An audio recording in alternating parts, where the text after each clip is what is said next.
Àkókò yìí kí gbogbo ẹ̀dá ènìyàn. Présentement, je vous salue tout être humain Mo sọ pé ẹ kú ojúmọ́ o. et je vous dis bonjour.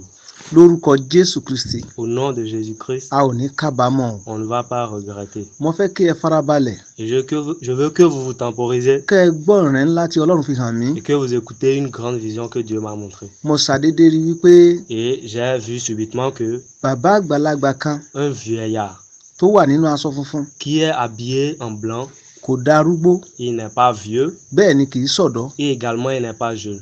Ló pè mí, Il m'a appelé. ó ní mo fẹ́ fi ohun tí yóò ṣẹlẹ̀ lọ́la hàn án. Il dit, je veux te montrer ce qui va se passer demain. Ó ní ká lọ, Il dit, allons-y. ó wá mú mi lọ sí òkè ọ̀run. Il m'a amené au ciel. Ó wá ń fi ayé hàn mí. Et il m'a montré l'univers. Mo wá rí gbogbo ayé. Et j'ai vu tout le monde entier. Ayé ò tó nǹkan kan. Et le monde était très petit. Ìṣẹ̀lẹ̀ kan wá ṣẹlẹ̀. Et quelque chose s'est passé. Bí mo ṣe rí tí àrá sá nìyí. Tel que j'ai vu une grande tonnerre crier. Nígbà tí mẹ̀nẹ̀mẹ́nẹ́ kọ láì. Et après que le signal du tonnerre Tí àrá tọ̀. et que le tonnerre a suivi. Nígbà náà ni ọ̀run ṣí. C'est ensuite quand les cieux se sont ouverts. Mo sì rí Jésù Kristi ọmọ aládé àlàáfíà J'ai vu Jésus-Christ, le prince de paix, lójú ọ̀run. au ciel. Nígbà náà ni àwọn àyànfẹ́ Ensuite, les élus ni wọ́n gòkè wá. sont allés au ciel vers lui. Ṣùgbọ́n tó ṣe mí láàánú. Mais ce qui m'a beaucoup fait Òun pitié ni wípé est que mo rí ọ̀pọ̀lọpọ̀ àwọn ìsìláàmù j'ai vu beaucoup de musulmans tó jẹ́ wípé n ò lọ síbi kankan. qui ne sont allés nulle part. Tí wọ́n ń sunkún Ils étaient en train de wípé pleurer que, oh, wọ́n sọ fún wa, ils nous ont dit, a ò gbọ́ ni. on n'a pas entendu. Gbogbo èrò nígbà ọkàn mi. Et tous mes pensées ensuite Òun ni wípé ọ̀nà là ń tọ̀. est que c'est le chemin nous suivons. Ṣùgbọ́n Mais a ò mọ̀ pé báyìí ni yóò rí. nous ne savons pas que c'est ainsi ça sera. Èyí mú mi sunkún. Et cela m'a amené à Mo sunkún pleurer. gidi. J'ai beaucoup pleuré. Lẹ́sẹ̀kẹsẹ̀ Au même temps, a fi ọ̀pọ̀lọpọ̀ àwọn ọmọ ìjọ hàn mí. on m'a montré plusieurs fidèles des églises. Mo rí ọ̀pọ̀lọpọ̀ àwọn ọmọ ìjọ J'ai vu plusieurs tó fidèles jẹ́ des pé wọn ò églises lọ ibì kankan. qui ne sont allés nulle part. Àwọn akọrin Les choristes, ni wọn ò lọ ibì kankan. elles ne sont allées nulle Wọ́n part. wá ń sọ wípé Ils étaient en train de wọ́n ń dire, sọ fáwọn ils nous ont dit ça, wípé káwọn gba Jésù. de croire en Jésus. Wọ́n ń sọ fáwọn Ils nous ont dit pé une káwọn fois má dá ẹ̀ṣẹ̀ mọ́. de ne plus pécher. Wọ́n ń sọ fáwọn Ils nous ont dit wípé káwọn tẹ̀lé Jésù lẹ́yìn. de suivre Jésus. Ṣùgbọ́n àwọn fìgbàlà àwọn dọ́là. Mais ils ont remis à demain leur Àwọn ò mọ̀ salut. pé báyìí ni yóò rí. Ils ne savent pas que c'est Ǹjẹ́ ainsi. àtúnṣe àwà ń bẹ̀ báyìí? Est-ce qu'il y aura de Mo rí réparation? àwọn pásítọ̀ J'ai vu des pasteurs tó jẹ́ wípé wọ́n lé nǹkan ayé yìí qui sont en train de poursuivre de tí l'argent. wọn ò lépa ìjọba Ils ọ̀run. ne poursuivent plus le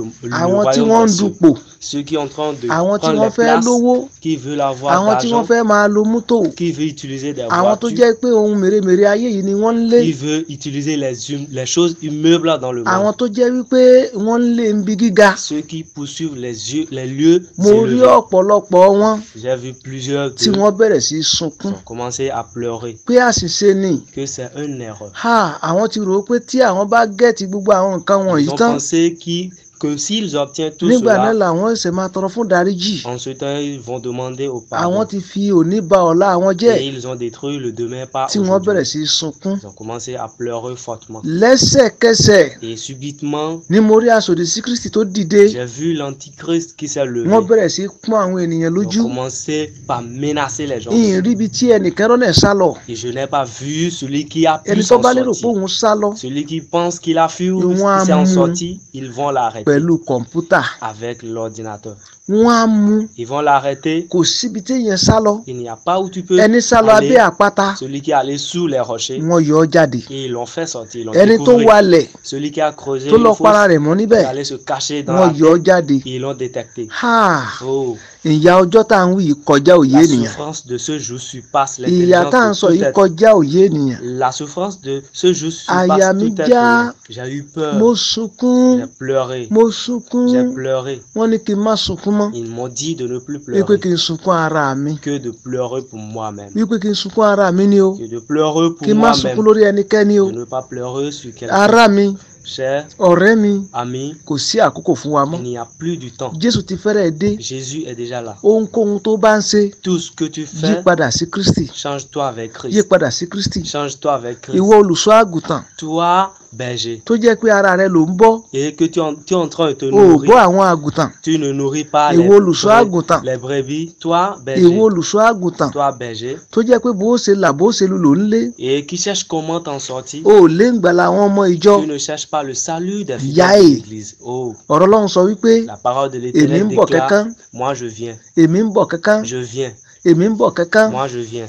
èrè mi sì ń bẹ pẹ̀lú mi Et mon héritage est avec láti moi ṣẹ́ fún olúkúlùkù gẹ́gẹ́ bí iṣẹ́ ọwọ́ rẹ̀. pour pouvoir payer à tout celui qui œuvre selon Níbo les ni œuvres wo de ti sa lo main. ayérayé rẹ? Où vas-tu utiliser ton Níbo lèmi tí éternité? mò ń sọ̀rọ̀ ó ti lo ayérayé Où mi? vais-je utiliser moi-même Ohun tí qui mo rí parle lóru mon yìí éternité? lágbára. Ce que j'ai vu cette nuit Ọjọ́ ni est ó puissant. gbóná, Ce jour sera ọjọ́ chaud. ni ó gbóná, C'est un jour chaud ce ó jour. ṣeé ṣe kọ́jọ́ òní o, C'est peut-être ó ṣeé ṣe que kọ́ ça jẹ́ soit ọ̀la o, aujourd'hui. Peut-être demain. ó ṣeé ṣe kọ́ jẹ́ òní o, C'est possible que ça ó ṣeé soit ṣe kọ́ aujourd'hui. jẹ́ ọ̀la o. Et ça peut être aussi Ọjọ́ demain. ẹkún, Le jour des peines. ọjọ́ òṣè, Le jour des ọjọ́ gémissements. ìbànújẹ́, Le jour de la ọjọ́ détresse. ẹkún ńlá Le jour d'une grande tí kò sí détresse. ẹnikẹ́ni tí yóò rẹ elékejì rẹ̀. Personne ne Kò pourra sí calmer les ẹnikẹ́ni pleurs tí de yóò rẹ son prochain. elékejì rẹ̀ pé dákẹ́ má sunkún mọ́. Personne ne peut calmer son Nígbà prochain. tóun náà ń Disons, sun tais-toi. tiẹ̀ lọ́wọ́, Lorsque lui aussi il est en níbo train lo de fẹ́ pa pleurer. ara rẹ mọ́? Où veux-tu te Níbo lo cacher? fẹ́ sádì? Où veux-tu te Níbo lo fẹ́ cacher? sápamọ́? Où veux-tu te cacher? Wá Olúwa Cherche ní l'Éternel àkókò tí o lè rí. lorsque tu le verras. Jésù ó di ọ̀mú o. Que Jésus te Bó ṣe garde gbọ́ ọ yìí, tel que tu l'as entendu. ìwọ náà mo bẹ̀ ọ́, Toi aussi je t'en sẹ́ndì ẹ̀ supplie. sí gbogbo àwọn tó bá wà ní orí fóònù rẹ. Envoie-le à tous ceux qui sont sur ton portable.